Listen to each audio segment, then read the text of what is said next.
on Box one, score if you can move them. Sorry? Box score by any chance? They're coming. All right, thanks. Joe, Gary Wash from Boston Globe. 21-point lead. What happened after that, and what saved you?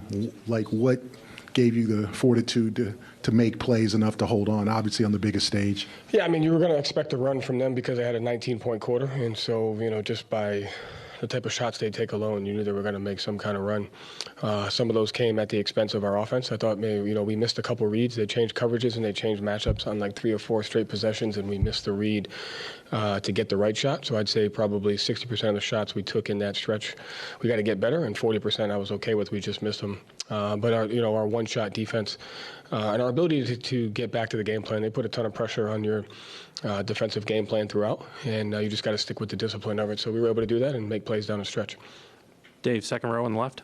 Joe, you guys were able to build a 15-point lead, had it into the fourth, and in that 19-point quarter you alluded to for the Mavs, Jaylen and Jason combined for 22.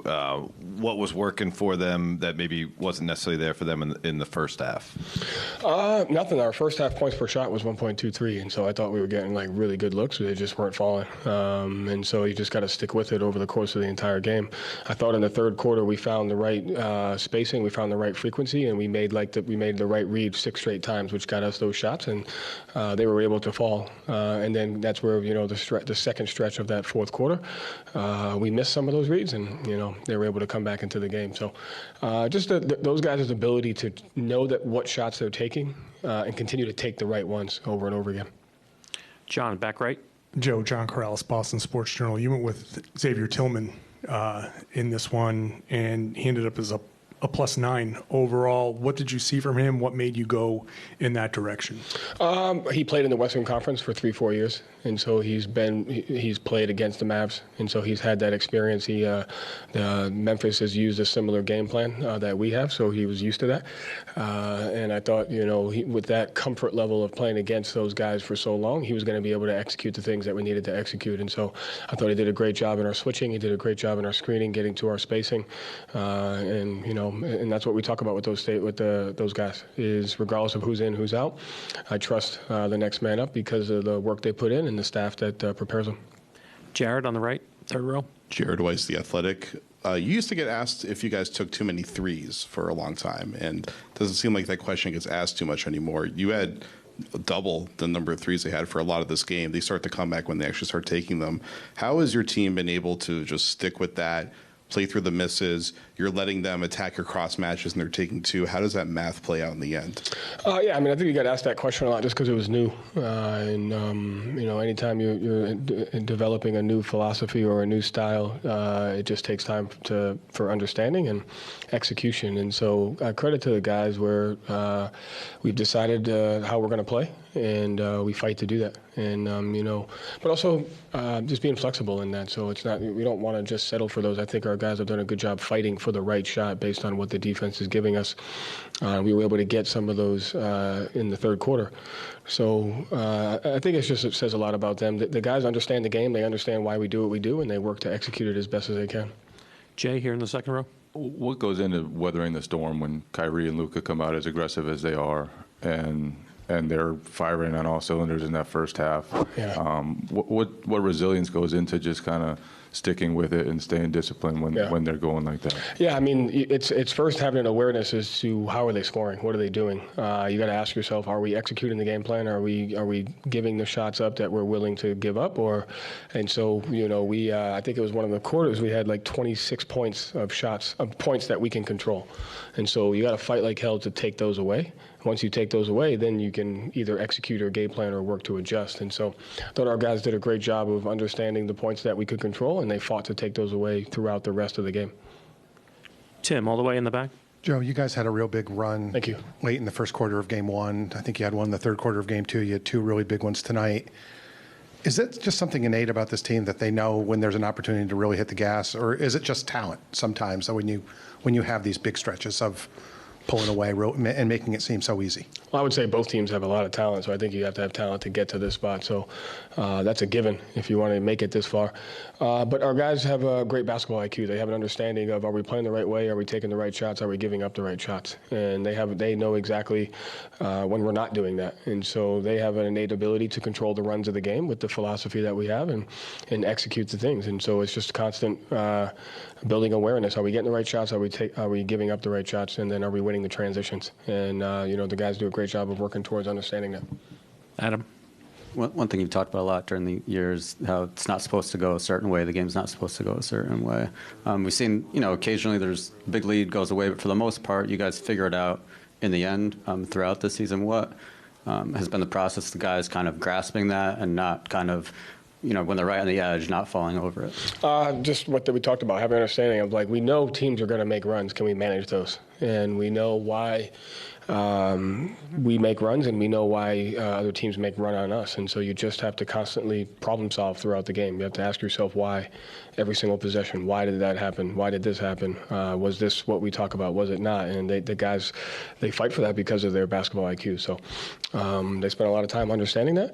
And that's part of the game, right? They got out to a big lead, and I forgot, I don't even know what we were down. What were we down? 13? And so that's just part of the game. But it's understanding why. Why are we down 13? Is it effort? Is it execution? Is it things we can control? And once we answer those questions, we can move on, to the next phase of the game. Vinny, third row in the center. Joe, Vince Gilbo, Yahoo Sports. How you doing? Good. Jaylen had the big third quarter when he helped you guys push to the lead, and then in the fourth, he had the big jumper when Dallas was charging. Just the poise that he's played with, how have you seen that grow, not just in this series, but since you started coaching him? How can I explain Jaylen? The guy just has a growth mindset. He just wants to get better. He yearns to get better. He's not afraid to face his weaknesses, on the court. And so when you have that type of mindset, you're just going to be able to take on every situation that the game brings you. So he puts himself in every single situation that he sees in a game. He uses 6, 7, 8 coaches a day.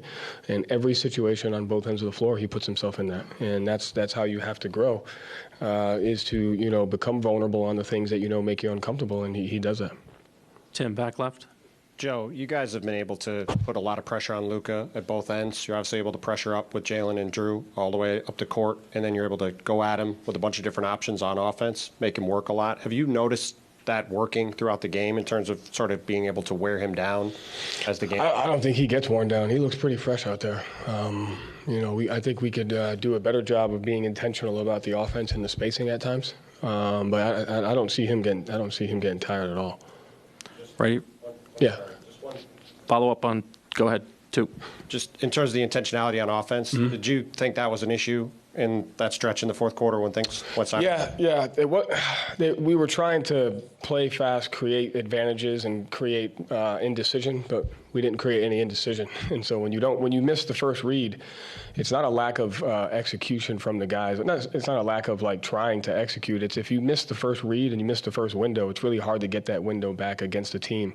And so that's what we were able to do in the third quarter. We found the first read, bang, right there, and we got it 6, 7, 8 times in a row.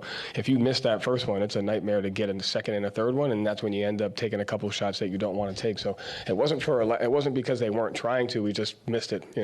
They do a good job of changing matchups and changing spacings and fluctuating it. So there was probably about 8 possessions where we'll definitely watch and be like, we gotta do a better job of seeing the first read, and when we don't, we gotta find the second one faster. Last 2 here in the front, and then Ramona. Steve Buckley from The Athletic. Joe, you made the comment before the game, the closer you are to beating them up, the closer you are to losing. Yeah. That's front and center now with the 3-0 series lead. So what can you do to reinforce that message over the next couple of days? Yeah, just stick to the things that we've been doing. have an understanding. I think, we were down 13. I expected that. We were down 1 1/2. I expected that. So you got to expect the expected. You got to understand that, we're just as vulnerable, if not more vulnerable than they are. And we have to play that way. And so as long as we have that mindset, and, when you understand that you're vulnerable and your back's against the wall, you got to fight. And so that's the mindset that we have to have.